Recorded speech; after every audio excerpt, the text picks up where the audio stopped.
ჩვენი საავადმყოფოს საუკეთესო სპეციალისტია. ათასობით ქალი ამშობია.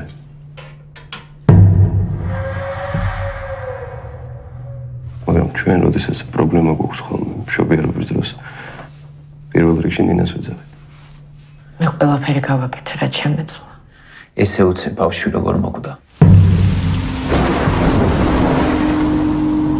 სოფლებში რომ დადიხარ ამორდებს ამის. ბავშვს თუ გააჩენს აქ ვეღარ ვიცხოვრებთ.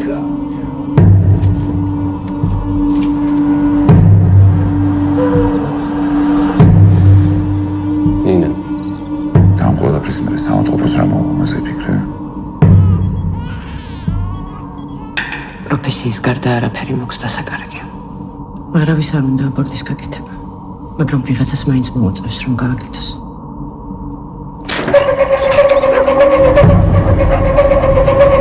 ამ ზომაში მარტო არ უნდა წახვიდე.